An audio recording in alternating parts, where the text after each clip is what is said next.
Over the Dragon Age, Thedas has been bombarded with one world-ending threat after another.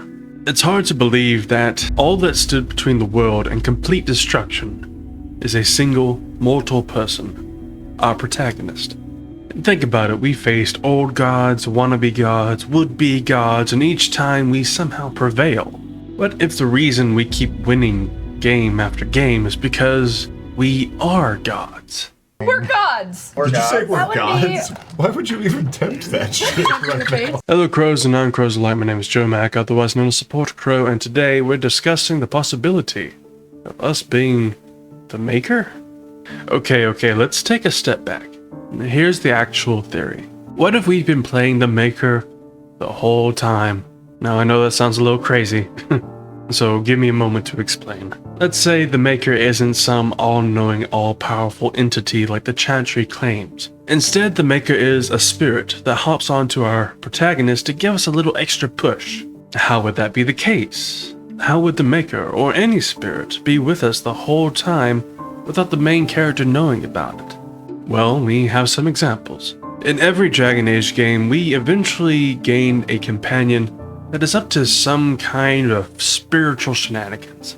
The first of which being Wynn, who died during a demon's assault in Ferelden's Circle Tower. She was brought back to life by being possessed by a spirit of faith. This spirit of faith keeps Wynn alive for another 9 years, until she transfers the spirit to a Templar in Dragon Age Asunder.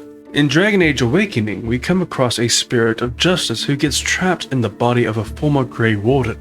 In Dragon Age 2, that same spirit of justice partners up with a mage named Anders and is transformed into a spirit of vengeance. In Dragon Age Inquisition, we come across a boy by the name of Cole who is not quite spirit, not quite human. It turns out that Cole is a spirit of compassion that tries to help a mage named Cole, but ends up getting trapped within Cole's body post-mortem. And last but not least, we have Lucanus, a non-mage that partners up with a demon of spite, at first against his will, but eventually they settle their differences and work things out.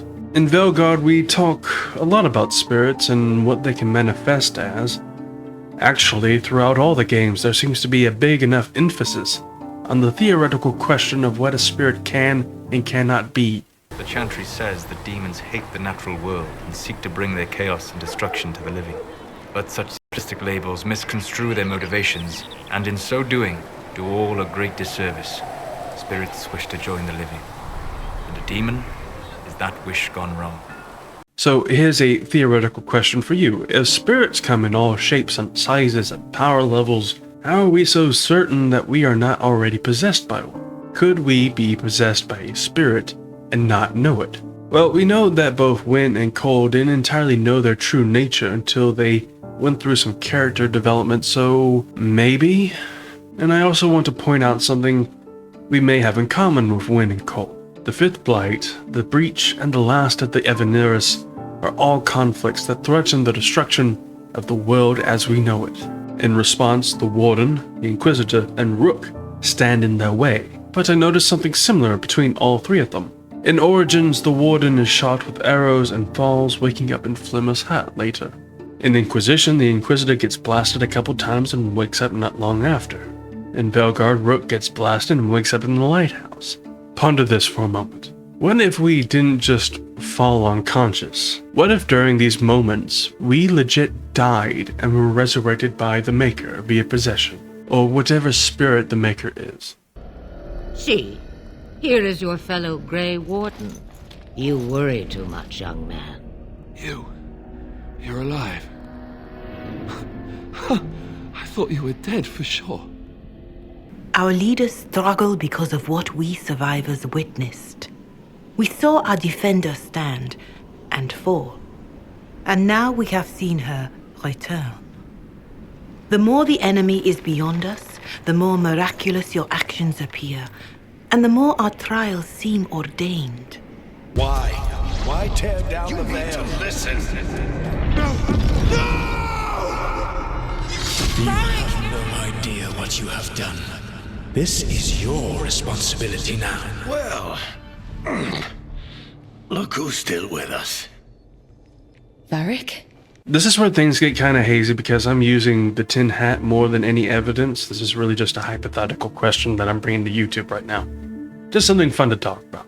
But bear with me, because even if we're not the maker or even possessed by a spirit, I feel like there's something important here. For the time being, let's assume we are being possessed by the maker and not entirely aware of it. What kind of spirit would the maker be? How would such a spirit help us without giving themselves away? And how could a spirit possess multiple protagonists at the same time? As for what kind of spirit the maker would be, I think I have an answer, and it goes back all the way to Dragon Age Origins. Do you remember the dream Liliana had back then? The vision that compelled her to join the hero of Ferelden to stop the Blight? But I had a dream. In it, there was an impenetrable darkness. It was so dense, so real. And there was a noise, a terrible, ungodly noise. I stood on a peak and watched as the darkness consumed everything. And when the storm swallowed the last of the sun's light, I fell. And the darkness drew me in. Liliana continues to say that when she woke up, she went to the Chantry Garden and found a rose blooming in the middle of a bramble bush. When I woke, I went to the Chantry's gardens, as I always do. But that day, the rose bush in the corner had flowered. Everyone knew that bush was dead. It was grey and twisted and gnarled, the ugliest thing you ever saw. But there it was, a single beautiful rose. It was as though the Maker stretched out his hand to say, even in the midst of this darkness, there is hope and beauty. Have faith. Hope. When everything is consumed by darkness, what is the light at the end of the tunnel? Hope. When everyone has given up, what is something that can lift their spirits? Hope. When the world knocks you down, what helps you get back up against all odds? Hope. If the Maker is a spirit, then I believe the spirit is one of hope, pushing us forward where all others fall short and getting us across the finish line, giving us an impromptu plan just when we need it, subtly pushing us in the right direction when we're lost, and letting us know what we can say when everyone else doesn't know what to do. But most of our main characters are alive at the same time as other main characters during these games. So how can that be? Well, I don't have a concrete answer here. Time in the Fate is weird and wonky, so perhaps there can be duplicates of a spirit running around because of weird Fate stuff. It's more like a big ball of wibbly-wobbly, timey-wimey stuff. Or perhaps a spirit of hope is like the caretaker, and it can just be anywhere at any time. Or the Maker is like Mythal in a sense, and there are fragments of hope possessing each of our main characters. And I do want to point out the other two main characters in the room. You know, you got Hawk from Dragon Age 2, and then you have the Commander of the Grey from Dragon Age Awakening, assuming your hero Ferelden dies in Origins. The reason why I'm not really including them into the group is because, one, they do not have a moment where they potentially die, and two, they're not facing a conflict that can destroy the whole world. So this theory doesn't really work for them on those 2 points. But maybe that's the distinction. Perhaps the Maker only slips in when the world is legit, potentially going to end. I'm not sure how all this fits together, but there is one thing I am sure of. We are the rose in the middle of the bramble, pulling this world back from the edge of destruction. I don't know. Maybe I'm just being poetic. Maybe I'm a lunatic. But maybe, just maybe, at the risk of sounding a tad bit evangelical, perhaps the Maker has been with us all along, after all. I hope you had a good time falling down into the deep roads with this theory crafting as much as I have. I'm not sure when the next Dragon Age theory vid will be, but it may be a while. Don't fret though, we have Exodus, we have Avowed, and maybe Mass Effect to pass the time. And who knows, I might come up with some other crazy theory along the way. Or maybe stumble across a theory that maybe you lot have, and it could trigger something. Who knows, let me know. Until then though, be safe, be well, be kind. Bye-bye. Look to the sky, one day soon, dawn will come. There your blade and raise it high. Stand your ground, the dawn will come.